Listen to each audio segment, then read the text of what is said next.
And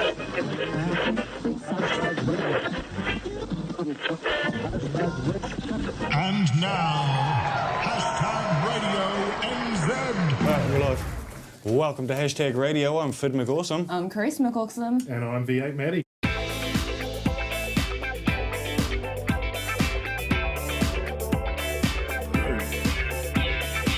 Hashtag Me is an online media outlet. Started off with one radio show about 3.5 years ago.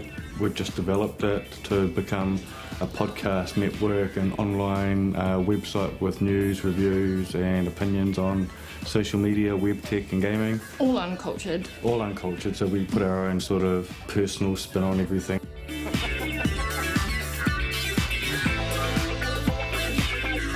Every one of our shows that we do, we've got a personal interest in that as well. It's something that we really actually enjoy. It's Saturday. I don't know what most people do on a Saturday. We've got the Wi-Fi barbecue to review, put it all together, so that'll be put with the review we do for it.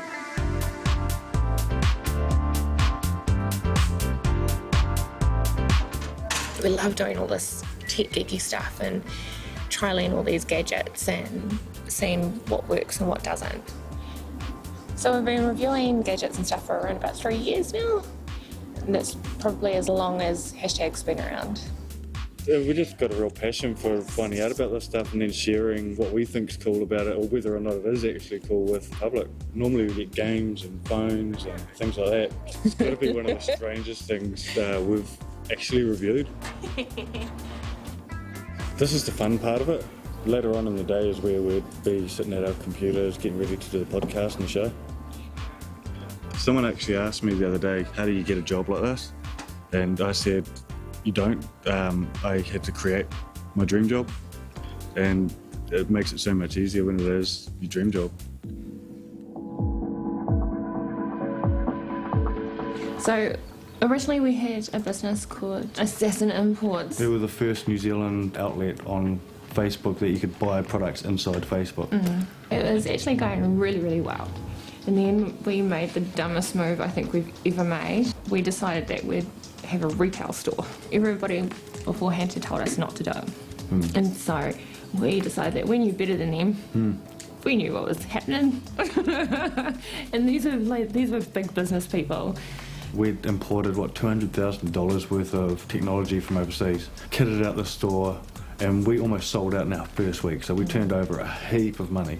Malls have the ability to raise the price of your retail outlet dependent on how much money you are making. We gave them a rough estimate of how much we thought we were going to make. We made way more than that in the first month. So they came back to us and said, well, we told you we were going to charge you this much, you're making this much, now you're going to pay this much. One of the first things any mentor's going to tell you is that first year you don't make any money, and even though that money's coming in, Don't spend it because that's all going to be used. We'd lost that concept somewhere. And I think it was when we first checked our bank balance. Yeah, and we saw the money in there. So they were like, no. Yeah. Making the call when we finally realised that we weren't that smart. Yeah. That was probably the hardest. That was the hardest and most heartbreaking. I think that's kind of why with hashtag we've been a lot not cautious. Slower. We've taken things slower. Yeah. When we're prepping for the podcast, we try and focus not so much on bringing out the news first, but bringing out the one with the most detail.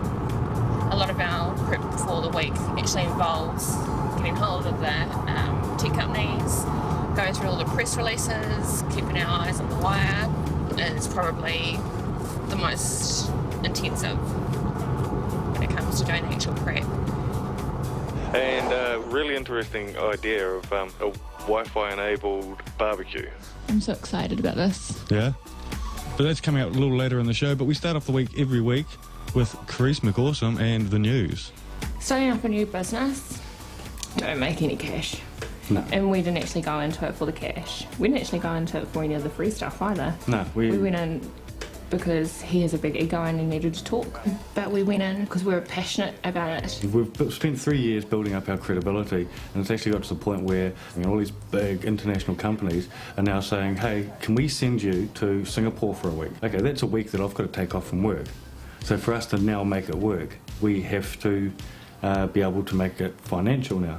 And that's actually where we are in the business now, is how do we take this product that we have evolved and fine-tune and make money out of it, but without sacrificing the product as well. So we don't want to become an advertising pawn.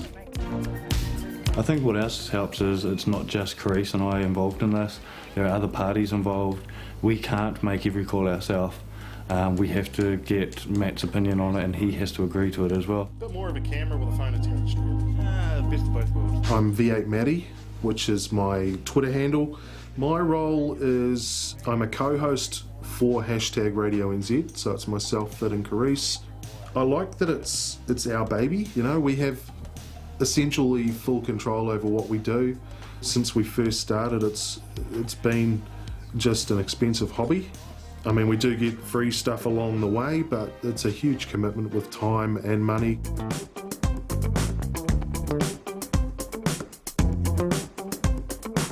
Raising kids while doing a business and working full-time as well. Oh, and study. And study. And studying.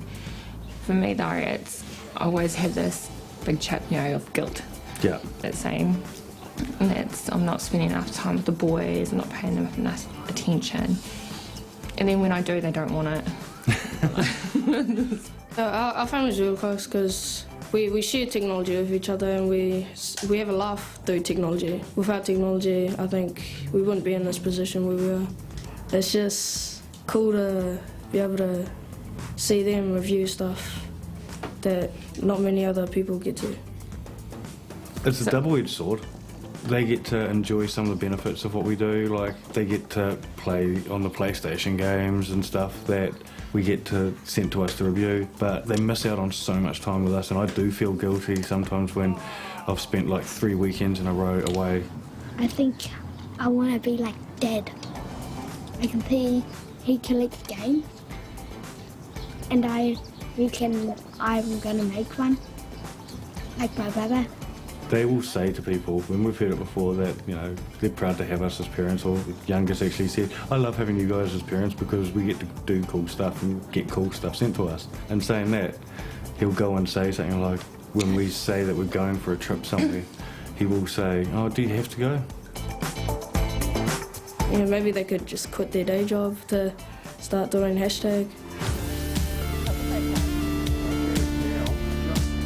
Setting goals is the key to any successful business. I think if you don't know where the goalposts are, how can you be kicking the ball towards it? It's not like just that one person has a goal. It's like all three of us, when we get together, that becomes our aim, that becomes our goal. Onwards and upwards, really.